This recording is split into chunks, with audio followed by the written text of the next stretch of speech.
واصف علی واصف کہتے ہیں کہ درود پڑھنے کی ایک شرط ہے. پوچھا گیا وہ کیا؟ تو فرماتے ہیں واصف علی واصف شاہ صاحب قبلہ کی درود پڑھنے کی وہ ایک شرط یہ ہے کہ درود پڑھنے والا، دیکھنا کون کون سبحان اللہ کہتا ہے، درود پڑھنے والا اور جس پر درود پڑھا جائے دونوں کا زمانہ ایک ہونا چاہیے.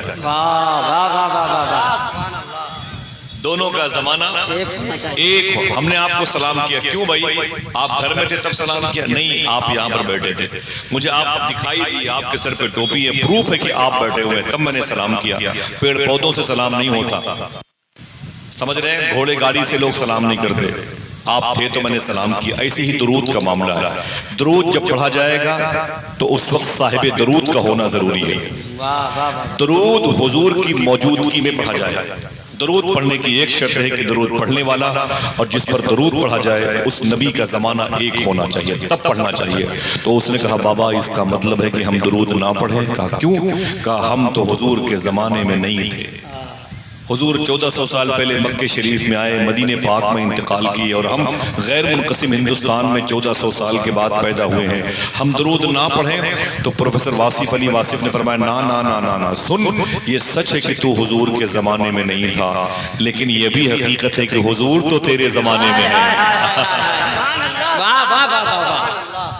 حضور تو تیرے زمانے میں ہے. بولے حضور ہیں؟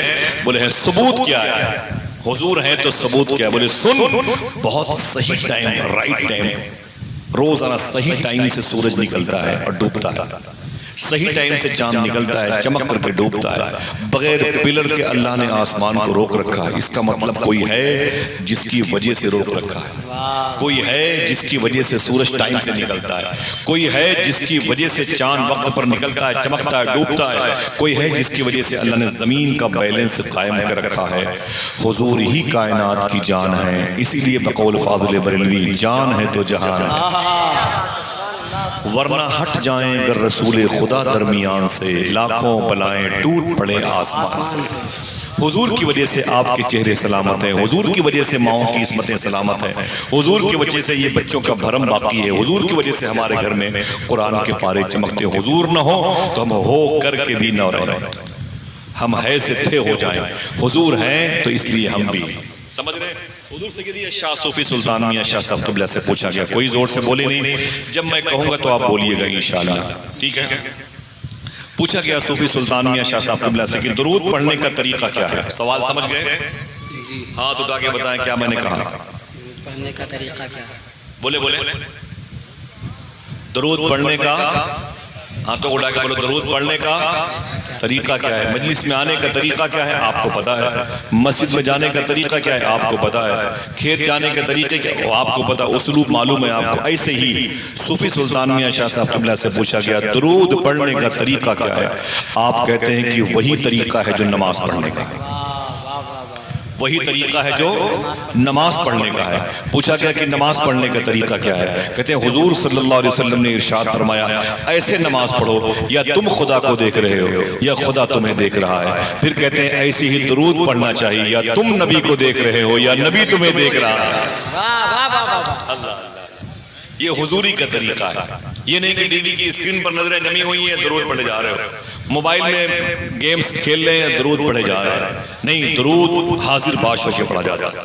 درود حاضری کے آداب سکھاتا ہے. جب درود پڑھا جاتا ہے تو یہاں سے جو مدینے کا فاصلہ ہے وہ تقریباً 3000 کلومیٹر کا وہ ختم ہو جاتا ہے. نہیں مجھے علماء کرام بیٹھے، سادات کرام ان کو پہنا دیں. بہت بہت شکریہ. میں اپنی کمیٹی والوں کی طرف سے نہیں، میں نے پہلے میں ایک حضرت کو برادے بھیجتے تھے. بہت اگر کوئی سید زادے ہوں تو ان کو پہنا دیں. ہمیں اپنے کمیٹی والوں سے بڑی امیدیں ہیں، اللہ ان کی اخلاص کو قبول فرما لے. اب سب لوگ بیٹھ جائیں محبت کے ساتھ میں.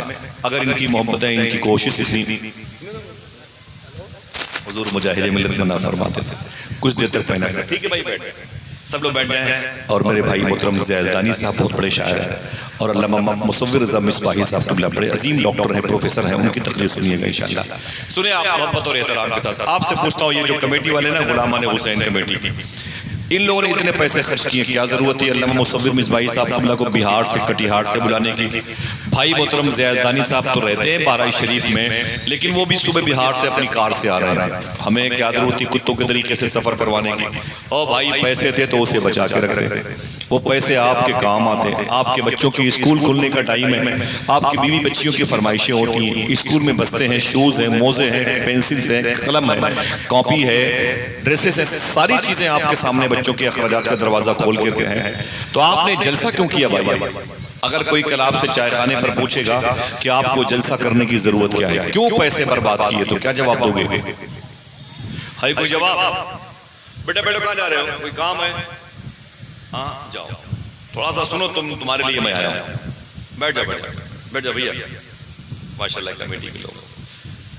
کل ان سے اگر کسی نے پوچھا، یہ جو بلے لگائے ہوئے میرے بھائی، کہ تم کو اتنے پیسے خرچ کرنے کی صلاح کس نے دی، کس نے مشورہ دیا؟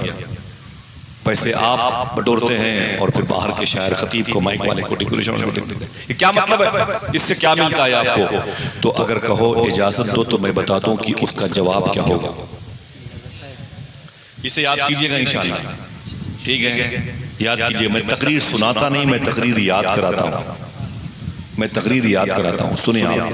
ایک بڑے عظیم بزرگ ہیں، ان کا نام ہے امام جلال الدین سیوطی رحمۃ اللہ تعالی علیہ. امام جلال الدین سیوطی ان کا نام یاد رہے گا. کچھ نہیں تو امام صاحب تو یاد رہے گا، یہ نہیں تو جلال الدین یاد رہے گا. یہ بہت بڑے بزرگ ہیں. ایک قبرستان کے قریب سے گزرے تو انہوں نے کیا دیکھا کہ ہر قبر میں روشنی نظر آ رہی تھی. سبحان اللہ کہہ سکتے ہو؟ ہر قبر میں روشنی نظر آ رہی تھی. امام جلال الدین فرماتے ہیں میں نے دیکھا تو بڑی لمبی قبرستان تھی، ہر قبر میں چراغ، ہر قبر میں روشنی تھی. کہتے ہیں میں بڑے اچنبے میں پڑ گیا، تعجب خیز ماحول ہے. پھر میں نے کیا دیکھا، اسی قبرستان میں ایک قبر میں زیادہ روشنی نظر آ رہی تھی. سب قبروں میں کچھ روشنی تھی، ایک قبر میں زیادہ روشنی تھی. اور انہیں قبر کے مردوں سے بات کرنے کا علم تھا، جسے کشف قبور کہتے ہیں. یہ بڑے پہنچے ہوئے بزرگ تھے، عالم دین تھے. ان کی ولایت پر ان کا علم غالب تھے بہت بڑے اللہ کے ولی. سمجھ رہے ہیں؟ آپ کہتے ہیں کہ جس قبر میں روشنی زیادہ نظر آ رہی تھی میں اس کے قریب گیا. میں نے جانے کے بعد سلام کیا. قبر کے مردے نے جواب دیا، وہ اللہ والا تھا، اس نے جواب دیا. جواب دینے کے بعد میں نے پوچھا کہ میرا ایک سوال ہے. اس نے کہا آپ کو کیا سوال ہے؟ میں نے قبر کے مردے سے کہا اس قبرستان کی ہر قبر میں روشنی کیوں ہے؟ اس قبرستان کی ہر قبر میں روشنی کیوں ہے؟ دیکھنا کتنے لوگ ہیں جو سبحان اللہ کہتے ہیں. اور اس سبحان اللہ کا ثواب اس چھوٹی سی بستی میں جو بھی مرحومین اپنی قبروں میں ہیں، میری ماں بہنوں کی ماں بہنوں کی، ان کے باپ ماں کی صورت میں یا آپ کے بھائی باپ کی صورت میں، اللہ ان کی روح کو نظر فرما دے گا. دیکھنا کتنے لوگ بولتے ہیں سبحان اللہ. بولے بتائیں کہ آپ اس قبرستان کی ہر قبر میں روشنی کیوں ہے؟ تو اس صاحب قبر نے کہا بیس یہ ہے کہ ان قبروں میں حضور آئے تھے. ذرا محبت سے بولے. بتائیے حضور آ سکتے ہیں کہ نہیں؟ ہاتھوں اٹھا کے بتاؤ جس کا عقیدہ ہے. پوری کائنات کی یہ ذمہ دار نہیں ہے، بس آپ ہیں تو کافی ہے. سمجھ رہے آپ ہیں تو کافی ہیں. حضور آ سکتے ہیں کہ نہیں؟ اور حضور آ جائیں مسکرا دیں تو روشنی پھول سکتی ہے کہ نہیں؟ روشنی پھل سکتی ہے کہ نہیں؟ روشنی چٹک سکتی ہے کہ نہیں؟ میرے آقا کے بارے میں اس نے کہا ہے اے جلال الدین سن، ان قبروں میں، زور سے بولے، ان قبروں میں حضور آئے تھے، اس لیے ان قبروں میں روشنی ہے. بولے بات تو سمجھ میں آ گئی، لیکن یہ بتا تیری قبر میں روشنی زیادہ کیوں ہے؟ تیری قبر میں روشنی زیادہ کیوں ہے؟ تو اس صاحب قبر نے جملہ کہا، پھر کوئی خاموش نہ رہے، پھر کوئی خاموش نہ رہے. بتا تیری قبر میں روشنی زیادہ کیوں ہے؟ تو اس صاحب قبر نے کہا اے امام جلال الدین سیوطی بیس یہ ہے میری قبر میں حضور آئے بھی تھے، مسکرائے بھی تھے. میری قبر میں حضور آئے بھی تھے، مسکرائے بھی تھے. کتنے لوگ ہیں جو اپنے ہاتھ اٹھا کے یہ نعرے لگا سکتے ہیں نور والا آیا ہے، نور لے کے آیا ہے. نور والا آیا ہے، سب کی آواز آنی چاہیے، نور والا آیا ہے، نور لے کر آیا ہے. اسی آواز میں نور والا آیا ہے، نور لے کر، نور لے کر آیا ہے. سبحان اللہ. دعا کرو کبھی ہمارے گھر ایسے ہوں کہ حضور آ جائے. ہماری بہن بیٹیوں کی راتیں درود پڑھتے ہوئے گزرے تو حضور آ جائے. ہمارے ماں باپ نے دعائیں مانگی ہیں، سنا ہے آپ ہر عاشق کے گھر تشریف لاتے ہیں. میرے بھی گھر میں ہو جائے چراغاں یا رسول اللہ. لیکن افسوس یہ ہے، صوفی سلطانیہ فرماتے ہیں آج بیوی ہے، بہو ہے، بیٹی ہے، بیٹے ہیں، سب کے کمروں سے رات کے 12-1 بجے تک گانے بجانے کی آواز آتی. ایک بوڑھی ماں نے دعا مانگی ہے، کاش حضور میرے گھر میں آ جائے۔ ایک بوڑھے باپ نے مسجد میں جا کے رو کے دعا مانگی، حضور میرے غریب گھر پہ قدم رکھ دیں، حضور آنا چاہتے ہیں۔ حضور کو دعوت دی گئی ہے، ماں باپ نے دعوت دی، حضور نے دعوت قبول کر لی ہے، آنا چاہتے لیکن گھر کیسا ہے؟ ہر کمرے سے گانے بجانے کی آواز آ رہی ہے۔ صوفی صاحب کہتے ہیں رات کے 2-2 بجے تک موبائل ہماری انگلیوں میں قید رہتا ہے، جب انگلیاں تھک جاتی ہیں موبائل گر جاتا ہے تو ہم سو جاتے ہیں۔ صوفی صاحب کہتے ہیں یار تم تو سو جاتے ہو لیکن رات بھر مدینے والے آقا تیرے درود کا انتظار کرتے رہتے ہیں، حضور تیری آواز کو سننا چاہتے ہیں۔ 3-3 گھنٹے تک موبائل کی اسکرین پر انگلیوں کو ٹچ کر کے اپنی حرکت قلب کو خاموش ترکیب کی طرف لے جانے والوں، سوچو حضور تمہاری درود کا انتظار ہے۔ میری بہنوں تمہاری بڑی ذمہ داریاں ہیں، سنیں آپ۔ وہ کہتا ہے کہ نور والا آیا ہے، نور لے کر آیا ہے۔ جواب سمجھ میں آ گیا؟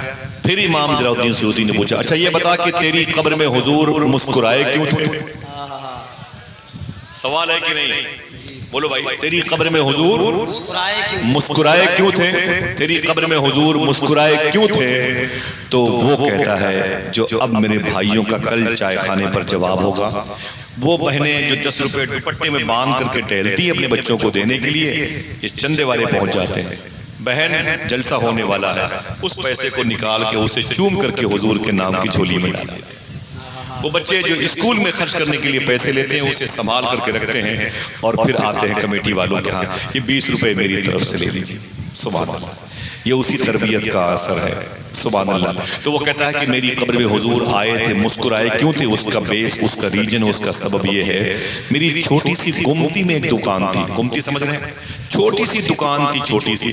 میں جب شام کو اپنی دکان کا دروازہ بند کرتا، دکان بڑھاتا، یعنی دکان کے دروازے بند کرتا تھا، تو میری عادت تھی روزانہ اپنی انکم، اپنے منافع سے 1 روپے کا سکہ نکال کر کے ایک تھیلے میں ڈال دیتا تھا۔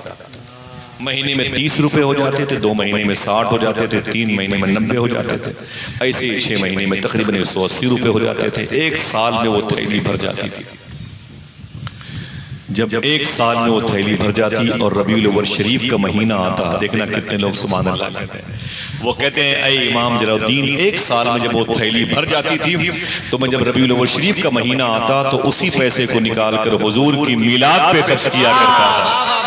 سبحان اللہ، سبحان اللہ۔ غلامان حسینی کمیٹی والوں بہت بہت مبارک ہو، اپنے گھر کی تمام تر در و دیوار کے سائے میں جو پیسوں کے حصولیابی کی ترکیبیں گھر کے لوگوں نے جمع کی تھیں، وہ پیسے جمع ہوئے تو آپ نے حضور کے نام پہ خرچ کیے، حضور کے ماں باپ کے نام پہ خرچ کیے۔ اس حوالے سے ذرا ہاتھوں کو اٹھا کے بولو اے اللہ تیرا شکر ہے، اونچی آواز میں۔ گانے بجانے جب ہو رہے ہیں، لوگ کھیل کود کر رہے ہیں، ریسٹورنٹ میں، ڈھابے میں، وہاں کی پنیر بڑی مشہور ہے، وہاں کی روٹیاں مشہور ہے، وہاں کی فیرنی مشہور ہے، ایسے لوگ کرتے ہیں، سمجھ رہے ہیں آپ؟ اللہ اکبر، اللہ اکبر۔ بابا فرید گنج شکر سے کسی نے کہا بابا جی میں آپ کی تقریر سنتا ہوں لیکن اثر نہیں کرتی ہیں باتیں۔ بابا فرید فرماتے ہیں سن، اگر میری تقریر اثر نہیں کرتی ہے نا تو سن، تیرے گھر کے قریب میں کوئی مسجد ہے؟ اس نے کہا جی حضور مسجد ہے۔ تو آپ نے فرمایا جا اسی مسجد میں جھاڑو لگایا کر۔ کہا اس سے کیا ہوگا؟ کہا تو خدا کے گھر کو صاف کرے گا، خدا تیرے دل کو صاف کر دے گا۔ 100 کلومیٹر دور تک ڈھابے پر کھانا کھانے کی ترکیب ہے لیکن محلے کی مسجد میں جھاڑو نہیں لگایا ہے۔ چھپکلی کے بیٹ قرآن کے پاروں پہ رکھے ہوئے ہیں، جزدان پھٹ گئے ہیں، ماں بہنوں نے کبھی ایک نیا جزدان سل کر کے نہیں دیا ہوگا۔ بہووں کے لیے کپڑے پہ کپڑے آ رہے ہیں، 50,000 کے لاچے پہن کر ٹہلتی ہیں ہماری ماں بہنیں، شکر کے سجدے بھی نہیں کرتی۔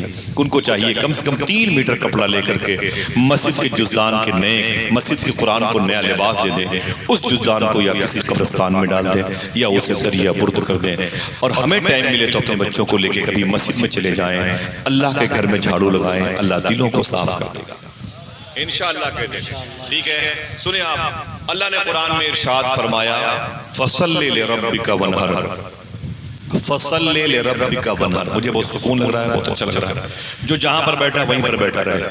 فَصَلِّ لِرَبِّكَ وَانْحَرْ، اس کی میننگ کیا ہوتی ہے؟ علامہ مہر صاحب بیٹھے ہوئے، علماء کرام میرے سر کے تاج ہے۔ یہ جب عید الاضحیٰ قربانی کے دن میں جب کیلنڈر چھپتا ہے مدرسے کا تو یہ آیت اسی پر کوڈ ہوتی ہے۔ اپنے رب کے لیے نماز پڑھو اور قربانی کرو. یہی آیت ہر بقرعید کے موقع پر چھپنے والے کیلنڈر کی زینت بنتی ہے. اپنے رب کے لیے نماز پڑھو اور قربانی کرو، نماز پڑھو اور قربانی کرو، نماز پڑھو اور قربانی کرو. صوفیہ کہتے ہیں کہ نماز پڑھنے کے لیے آپ کو جانا پڑتا ہے مسجد اور قربانی کرنے کے لیے گھر آنا پڑتا ہے. صحیح ہے کہ نہیں بھائی؟ صحیح ہے. نماز پڑھنے کے لیے آپ کو جانا پڑتا ہے مسجد اور قربانی دینے کے لیے آپ کو گھر آنا پڑتا ہے. کیا قربانی کا بکرا لے کر کے آپ مسجد میں جاتے ہیں؟ بولو بھائی. کیا جہاں بکرا ذبح ہوتا ہے وہاں عیدگاہ کو گھسیٹ کے لاتے ہیں؟ نہیں. تو ایک آیت کے دو حکم پر عمل کرنے کے لیے الگ الگ سمت جانا پڑتا ہے.